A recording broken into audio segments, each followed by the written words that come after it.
Breaking now on the Russia investigation in the wake of the FBI raid on the president's personal attorney's home in Washington and office, rather. Washington bursting with expectations it could spark action by the president, that he's actually considering firing Attorney General Jeff Sessions, who the president blames for recusing himself from the Russia investigation in the first place. And also Sessions' deputy, Rod Rosenstein, who personally approved the recent raid.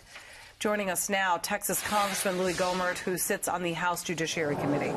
Thank you very much for talking to us. Sure. You know, I need to point out that neither Richard Nixon's attorneys during the Watergate crisis nor Bill Clinton's legal counsel in the Starr investigations faced similar treatment from investigators.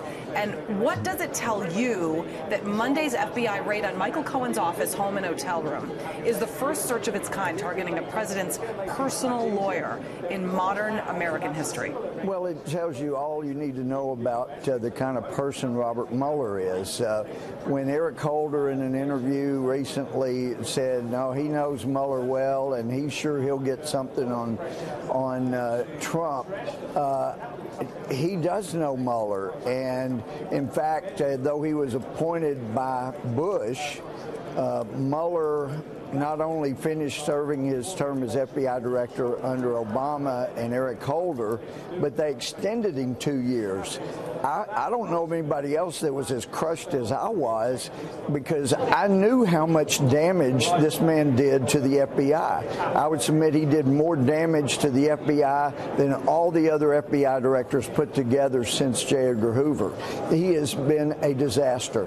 And while he was FBI director, William Jefferson was being investigated, and I read the affidavit in support of a search warrant they got to bust into a congressional office. Unprecedented, over 200 years, the way you handle the conflict of interest, with the congressional privilege being even higher than attorney-client. You always would go to the ethics attorneys here at Capitol Hill, and they would take all the things from the congressman's office, and they would sort through. Mueller wanted to send a message that you yahoos on Capitol Hill, we are bigger, we'll threaten you anytime we want to, and Mueller was clear. And that's exactly what he's doing here. It makes it very clear. You know, Julie, if he finds something in Cohen's possession that indicates that during the attorney-client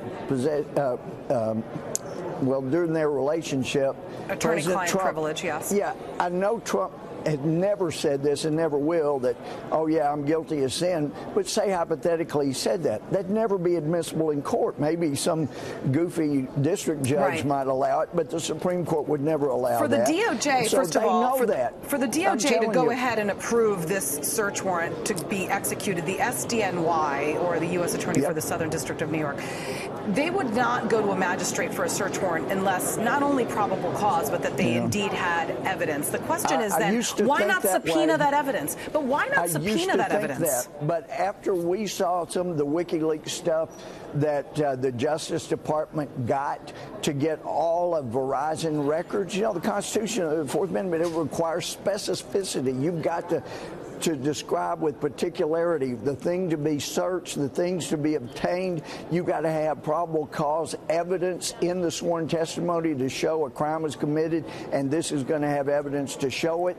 And it was a bubble buster for me, because it showed that Mueller and the FBI and the DOJ, they don't care about probable cause, and they can always find a judge to give them a warrant. This is all about trying to get something on Cohen so they can say, you're looking alive for 1,000 years. I've seen them do it before. And you just need to tell us, true or not, that Trump did something, some crime, and then you won't be looking at any prison system. They will do it. Mueller is corrupt enough, and people have got to come to the realization Mueller is not an honest, honorable man. He is out to get his people that he doesn't like, and he will do anything to bring them down. So that's what this is about. I got to ask you about what to do with Mueller. Okay, so yesterday the president tweeted early, first thing in the morning, attorney-client privilege is dead.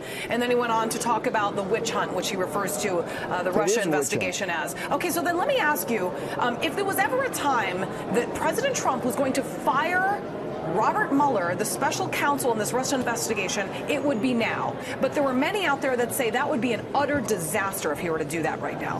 What do you think he should do about Mueller?